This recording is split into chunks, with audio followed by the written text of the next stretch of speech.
देखिए, पिछले 2018 के चुनाव में पार्टी ने जिस तरीके से चुनाव लड़ा, हम लोग विपक्ष में थे, उस प्रकार से इस बार के चुनाव में देखने को नहीं मिला। पहली चीज़, जबकि हमारी सरकार थी और पिछली बार प्रदेश अध्यक्ष थे हमारे बघेल साहब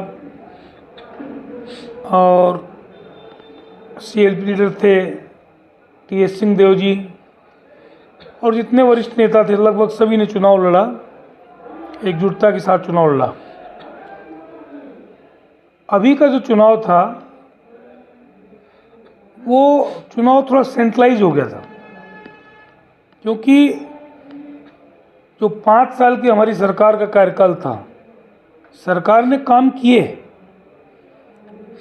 बहुत से काम हुए, कुछ काम शेष भी थे, लेकिन जो हमको जनादेश मिला था उस जनादेश का हमारी सरकार सही आदर नहीं कर पाई। जिस प्रकार से मंत्रियों को जो पावर मिलनी चाहिए थी मिल नहीं पाई।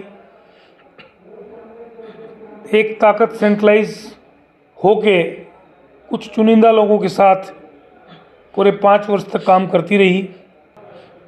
जो एक खींचातानी का माहौल रहा,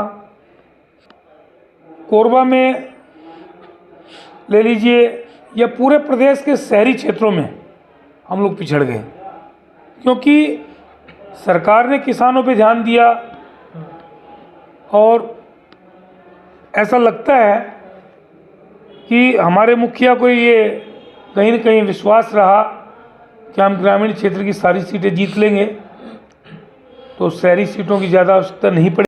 जो प्रशासनिक अधिकारी और पुलिस के अधिकारी थे उन्होंने कामों में व्यवधान भी डाले।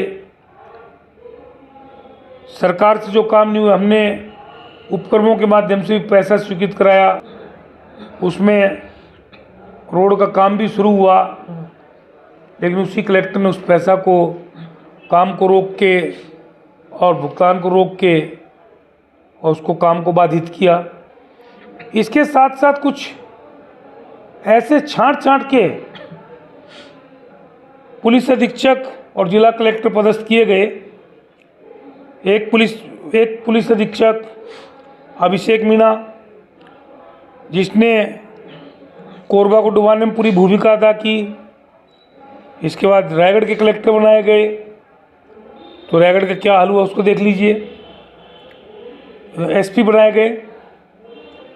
उसी प्रकार रानू साहू, जो भ्रष्टाचार के मामले में जेल में है, उसने कोरबा को किस प्रकार से बर्बाद किया, किस प्रकार से कामों को बाधित किया। भोजराम पटेल एक SP आए, उसको एक सिपाही ही चलाते रहा, उस सिपाही ने करोड़ों रुपए धन अर्जित किया। अवैध सारे धंधे कोरबा में चालू करवाए। फिर एक आपके उदयकिरण SP आए, उसने तो सारे रिकॉर्ड तोड़ दिए। जो कोयला, कबाड़ और डीजल चोरी के जो धंधे थे उनको और ज़्यादा बढ़ावा दिया। यहाँ गैर प्रांतीय गुंडों को लाके बसाया गया। इन लोगों ने पूरे कोरबा के माहौल को पूरे 4.5 साल तक बिगाड़ दिया। यहाँ पे सरकार की इतनी इनकम्बेंसी पैदा की और इस प्रकार के सुनियोजित ढंग से षड्यंत्र के अपराध करवाए, जिससे सरकार की छवि खराब हुई और उस सब का खामियाजा हम लोगों को भुगतना पड़ा।